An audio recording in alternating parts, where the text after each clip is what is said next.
Elhamdülillahi Rabbil alemin və salatu və selamu alə nəbiyyina Muhammedin və alə alihi və sahbihi əcməin. Əziz və dəyərli müsəlman qardaş və bacılarımız, bu günləri 2022-ci il mart ayının 31-i Şirvan şəhərində bizim əziz qonaqlarımız var. Adil müəllim, Rəşad müəllim, hansı ki dəvətdə əməyi olan qardaşlarımızdır, bizim dəvətçi, elmli qardaşlarımızdır. Bu günləri bizi öz ziyarətləri ilə sevindiriblər. Və biz də fürsətdən istifadə edərək onlara söz vermək istəyirik ki, bizi buradan faydalandırsınlar və Allah Subhanahu Taala ölkəmiz üçün, xalqımız üçün dəvətdə bərəkətli eləsin. Buyurun Adil müəllim. Elhamdülillah və salatu və selamu alə Rasulillah. Əşhədu ən la ilahə illallahu vahdehu la şərikə ləh və əşhədu ənə Muhammedən abduhu və rasuluhu əmmə ba'd. İbn-i Qayyim rahimehullah buyurur ki, mübarək insan harada olsa insanlara xeyir öyrədən birisidir. Necə ki Allah Teala İsa aleyhisselamdan hikayət edərək buyurur ki, وَجَعَلَنِي مُبَارَكًا اَيْنَمَا كُنْتُ Mən harada olsam, Allah Teala məni mübarək etdi. Mübarək sözünün mənası muallimən linnəsil xeyr. İnsanlara xeyir öyrədəndir. Yəni, mömin insan, mübarək insan, harada olsa bərəkətli yağış kimi, yəni öz xeyrini ətrafına toplaşanlarla bölüşməlidir. Və sonra yenə geniş izah verərək buyurur ki, mübarək insan insanlara xeyir öyrədən, insanlara Allahın əzəmətini xatırladan və insanları itaətə, əmələ, ibadətə çağırandır. Əgər bir insanda bu olmazsa, yəni əgər bir insanın dəvətində, danışığında insanlara xeyir öyrətmək, Allahın əzəmətini xatırlatmaq, insanları əmələ, ibadətə çağırmaq olmazsa, yəni birinci o insanın özünün bərəkəti silinir və sonra onunla görüşməyin bərəkəti silinir və bundan sonra isə onun ətrafındakiların da bərəkəti silinir. Yəni əhl-i sünnənin xüsusiyyətindəndir ki, əhl-i sünnə vəl-cəmaə insanları Allaha çağırır, insanları Allaha bağlayır, digər firqələrdən fərqli olaraq. Yəni, bir çoxları insanlara, məxluqa, şeyxlərə, əfəndilərə, ağalara bağlanmağa çağırır. Yəni, o qədər onlardan danışılır ki, artıq insanlar Allahdan qorxmaq əvəzinə başqasından, məxluqdan qorxurlar. Allaha ümid bəsləmək əvəzinə məxluqa, insanlara ümid bəsləyirlər. Və əhl-i sünnə vəl cəmaə isə insanları Allaha yönəldir. Allahdan qorxmağa, Allah Teala'ya ümid bəsləməyə, Allahı sevməyə çağırırlar. Əgər bir insanın dəvəti bunun üzərində olarsa, o dəvət deyir ki, xeyirli və bərəkətli olar. Yox, əgər bir dəvətdə bu olmazsa, o dəvətdən bərəkət qalxar. Yəni, biz də çalışmalıyıq ki, insanları xeyrə çağıraq, əmələ, ibadətə çağıraq ki, onunla xeyr əldə edək. Necə ki, sələflərimiz, keçmiş salih insanlar, insanları baxmayaraq ki, onlar nə qədər rütbədə, dərəcədə böyük idilər, bizim gözümüzdə kiçik görünsə belə əmələ, ibadətə çağırırlar. İbn-i Həcər rahimehullah, böyük alimlərdən idi. Məclislərə gəldiyi zaman su gətirtdirər və dəstəmaz alar, Peyğəmbər sallallahu aleyhi və səlləmin dəstəmazını və insanlara dəstəmazı öyrədərdi. Və hətta onun ləqəbi Şeyxul Vudu, dəstəmaz şeyxi olaraq qalmışdı. Baxmayaraq ki, insan ümmətin böyük alimlərindən idi, yəni dəstəmaz öyrədir. Amma bəzi insanlar dəstəmaz nədir? Yəni biz böyük məsələlərdən yəni danışmalıyıq.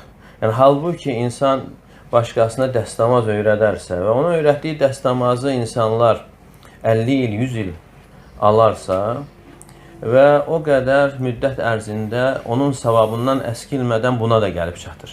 Yəni xeyir istəyən insan daima insanları əmələ yönəltməlidir və dəvətdə də yəni ixlas deyildiyi zaman dəvət edən insan dəvət etdiyi insanın faydasını düşünməlidir. Yəni mən nə danışım ki, o insan faydalansın. Yəni insan çox şey bilə bilər, çox məlumatlar əldə edə bilər və o minlərlə, milyonlarla məlumatın içərisindən yəni elə bir şey seçməlidir ki, dəvət etdiyi insan onunla faydalansın. Yəni o söhbətdən sonra o insanın Rəbbinə olan imanı artsın, Rəbbinə olan sevgisi artsın və həmçinin əmələ, ibadətə olan həvəsi artsın və günahlardan çəkinsin. Yəni bu da yəni gözəl bir qaydadır. Yəni bəzən insanın böyük bir elmi yoxdur. Yəni danışıqları ayıra bilmir, seçə bilmir ki, yəni bunların hansı daha yaxşıdır. Yəni bu qayda üzərində insan bunu ayıra bilər, seçə bilər ki, hansı daha xeyirlidir. Əgər bir söhbətdən sonra yəni insanın Rəbbinə olan sevgisi, imanı artırsa və ibadətə, əmələ həvəsi artırsa və günahlardan çəkinməyinə səbəb olursa, deməli bu xeyirli, bərəkətli danışıqdır.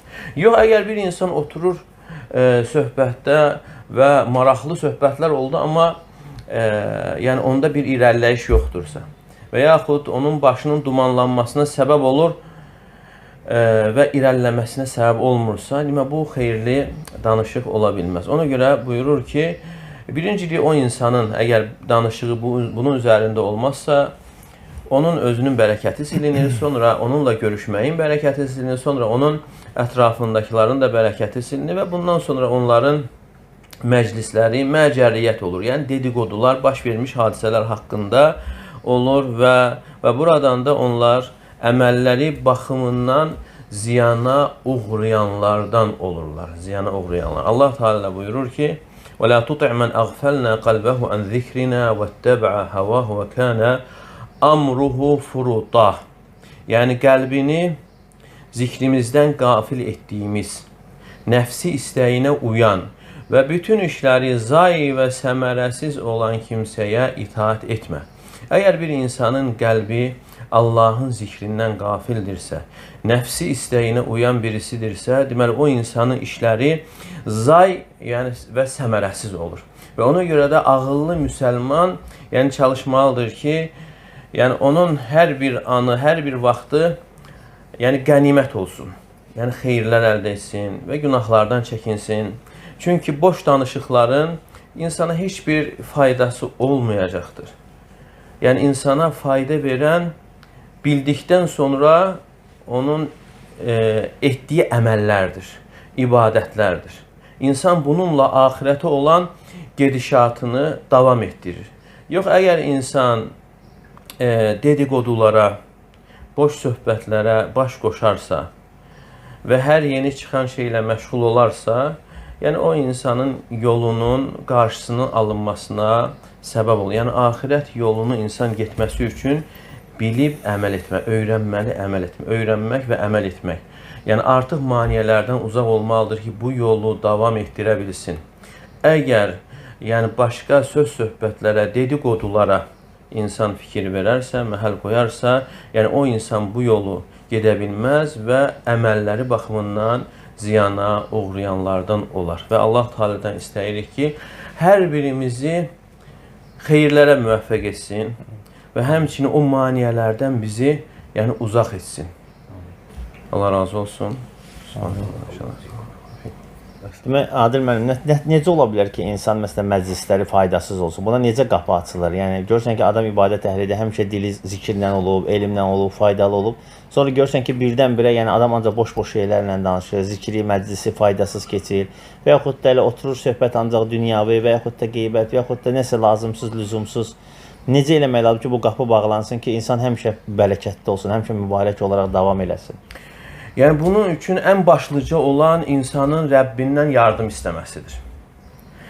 İbn Teymiyyə rahimehullah buyurur ki, mən duaları fikirləşdim və dualar içərisində ən mənfəətli duanın Allahın razı qaldığı işlər üçün və ibadətlərdən ötürü Allahdan yardım istəməkdə gördüm və bunu Fatihə surəsində tapdım. İyyəkə na'budu və iyyəkə nəstəin. Yəni bu da açıq aydın onu bildirir ki, insanın xeyirlərə müvəffəq olması, yəni sırf Allah Teala'nın ona olan yardımıdır və lütfüdür. Və bunun üçün də insan yəni bu işlərdə daima Rəbbindən yardım istəməlidir. Yardım olmasa insanın müvəffəq olması bilsin ki, mümkün deyil. Və Peyğəmbərimiz sallallahu aleyhi və səlləm sevdiyi sahabəsi Muaz radiyallahu anhuya deyir ki, ya Muaz, vallahi inni la'uhibbuk. Ey Muaz, Allah'a and olsun ki, mən səni sevirəm. Və la təd'anna dubura kulli salatin an taqul Allahumma a'inni ala zikrika və şükrika və husni ibadik. Allahım, mənə yardım et səni zikr etmək üçün, sənə şükr etmək üçün və sənə gözəl ibadət etmək üçündür. Deyir, baxın deyir, burada Peyğəmbər sallallahu aleyhi və səlləm hansı duanı öyrətdi və bu duada hansı işlər Allah Teala'dan istənilir? Zikir, şükür, gözəl ibadət, hamısı da ibadətdir. Demək, ibadətdən ötürü yardımın istənilməsi. Zikir, əgər yardım olmasa, insan zikr etmir. Bu açıq aydın. Hətta alimlər gətirir ki, ən bariz dəlil zikirdir. Yəni, Allahın yardımı olmasa insan ibadətə müvəffəq olmur. Bunun ən bariz dəlili zikirdir. Niyə? Çünki zikir ən asan ibadət olduğu halda, yəni kim onu edir? Davamlı zikr edənlərdən olur. Allah Teala'nın yardım etdiyi kimsə. Və həmçinin şükür. Allah Teala milyonlara nemət verir. O milyonların içərisindən şükür edənlər azdır. Allah Teala buyurur ki, وَقَلِيلٌ مِنْ عِبَادِيَ الشَّكُرِ. Yəni, mənim şükür edən bəndələrim azdır. Yəni, Allah Teala'nın müvəffəq etdiyi kimsə şükür edir. Və həmçinin gözəl ibadət və gözəl ibadət də ixlas və sünnədir. Yəni, insan əməli, ibadəti ixlaslı şəkildə və sünnəyə uyğun yerinə yetirməsi. Yəni, insan bunun üçün də yardım istəməlidir. Allahın yardımı olmalıdır ki, insan ibadəti ixlasla etsin. Və deyə bilməz ki, burada nə problem var ki, mən bu ibadəti ixlasla edəcəyim. Yox, mümkün deyil. Çünki qəlb, yəni anında dəyişilir. İnsan çalışır, düzəldir, anında qəlb dəyişilir. Hətta sələflərdən biridir ki, mən bir hədis danışanda o ərəfədə qəlbim bir neçə dəfə dəyişilir. Bir hədisdə. Yəni, gör, biz 10 dəqiqə, 20 dəqiqə, yarım saat danışır. Bu müddət ərzində insan niyyətini qorunması və həmçinin ibadətlərdə qorunması, yəni bunun üçün Allah Teala'nın yardımı olmalıdır ki, insan əməli ixlasla etsin. Deməli, bu açıq aydın dəlildir ki, yəni bizim Allah Teala'nın yardımına hər an ehtiyacımız var. Və Allah Teala Hücrət surəsində buyurur ki: "Velakinnallaha habbaba ileykumul iman ve zeyyenehu fi qulubikum ve keraha ileykumul kufra vel fusuqa vel isyan ulaika humur raşidun." Allahdır sizə imanı sevdirən, imanı sizin qəlbinizdə bəzəyən, küfrü, fasiqliyi və asiliyi isə pis göstərən odur. Onlar da doğru yolda olanlar. Sonra buyurur ki: "Fadlan minallahi ve ni'me." Bu Allahın lütfü və nemətidir. Yəni sənin imanı sevməyin, imanın qəlbində gözəlləşdirilməsi, küfrü, fasiqliyi və asiliyi pis görməyi, onu xoşlamamaq, ona nifrət etməyin, sənin Allahın sənə olan lütfüdür. Yəni sənin öz hünərinlə deyil ki, yəni mən ona nifrət edirəm. Yox, Allahın yardımıdır ki, sən pis işləri pis görürsən, yaxşı işləri yaxşı görürsən. Və ona görə insanın bunu anlaması. Və hətta bir hədisdə Peyğəmbər s.ə.v yəni eyni ləfzə gəlir, deyir, kim duada mübaliğə etmək istəyirsə, yəni güclü bir dua etmək istəyirsə, kim əhatəli bir dua etmək istəyirsə, bu duanı etsin. Allahumma a'inni ala zikrika və şükrika və husni ibadətik. Allah mənə yardım et, səni zikr etmək üçün, sənə şükr etmək üçün və sənə gözəl ibadət etmək üçün. Və bu birinci, ən başlıca olan insanın Rəbbindən yardım istəməsi. Və sonra özü artıq bilməlidir ki, xeyir hardadır. Hansı işlərdə xeyir var, səbəblərdən də yəni düzgün tutmalıdır. Yəni insan hər hansı bir məclisə gəlirsə, yəni baxmalıdır, yəni orada qənimət, xeyir nədir? Mən insana nə öyrətsəm, onunla o insan xeyir əldə edər. İnsana bir sünnəni öyrətməyin, Qurandan bir ayəni öyrətməyin, bir duanı öyrətməyin budur. Yəni xeyirlər buradadır. Amma bir də var insana gəlib ixtilaflı məsələləri, hansı ki o insan o məsələləri anlaya bilmir, başa düşə bilmir. Yəni bu özü demək olar ki, yəni məhrumiyyətdir. Yəni insanların yəni səviyyəsinə görə insan gərək danışsın və onlara uyğun, onlara fayda verən, yəni bir məlumatları versin ki, həm özü faydalansın, həmçinin də insanlar faydalansın. Ona görə Əli radiyallahu anh deyərdi ki, "Həddithun nəsə bimə ya'rifun." İnsanları bildiklərinə görə, səviyyəsinə görə danışdırın. "Ətuhibbuna en yukəzzəballahu və rasuluhu." Yoxsa siz Allah və Rasulunun yəni təkzib olunmasını mı istəyirsiniz? Və buna görə yəni xeyirli insan, mübarək insan, yəni insanlara xeyir öyrədən, Allahın əzəmətini xatırladan, yəni daima Allahdan danışır, Allahın əzəmətindən danışır və insanda Allaha sevgi yaranır. İnsan ümumiyyətlə Allahdan, Allah Taala'nın verdiyi nemətlərdən danışıldığı zaman istər-istəməz insan fitrətində var ki, nemət verəni sevmək, nemət verəni sevmək. Avtomatik o insan Rəbbini sevir. Rəbbinə sevgi yaranır. O Rəbbə ibadətini artırmağa çalışır və onun qadağalarından çəkinməyə çalışır. Yəni ona görə yəni ən uca məqam odur ki, insan onun səbəbi ilə Allah ucalsın. Yəni ən uca məqam odur ki, yəni insan çalışmalıdır ki, hətta evindən çıxanda, yəni onun əxlaqı ilə, onun danışığı ilə özü yox, Allah ucalsın. Yəni Allahın ucaldılmasına səbəb olan insan məqamı, dərəcəsi ucalan bir insan sayılır. Və burada da niyyəti qorumaq çətindir, amma insan çalışarsa və sadiq olarsa Allah Teala müvəffəq edir. İnsan bununla yəni ucalır, yəni xeyirli olur, bərəkətli olur. Yəni hər bir danışığında, hər bir əməlində istəyir ki, mənim bu əməlimlə, bu danışığımla yəni insanlar Allahı ucalsınlar, onu sevsinlər, ona ümid bəsləsinlər, ondan qorxsunlar, ona təvəkkül etsinlər. Yəni dəvətçinin də əsas yəni qayəsi, məqsədi yəni bu olmalıdır. Əgər belə olarsa, dua edərsə və düzgün səbəblərdən tutarsa, inşallah həm özü bərəkətli olar və həmçinin onun olduğu məclislər də xeyirli və bərəkətli olar. Yəni başqa sözlə desək, əgər bir insan insanlara Allahı tanıtdırırsa, təbii ki, əgər Allahı da tanıtdırırsa, o demək ki, Allahın əzəmətin, Allahın böyüklüyün, Allahın təkliyin, Allahın qüdrətin, elmin, hikmətin tanıtdırmış olur. Və bu halda da Allahı ucaltmış olur və həmin insan özü üçün də bu bir ucalıq sayılır. Bəli. Onun üçün də bir şərəfi sayılır, onun üçün də bir Allah dərgahında bir hörmətdir ki, o insan səbəb oldu ki, Allahı insanlar tanıdı.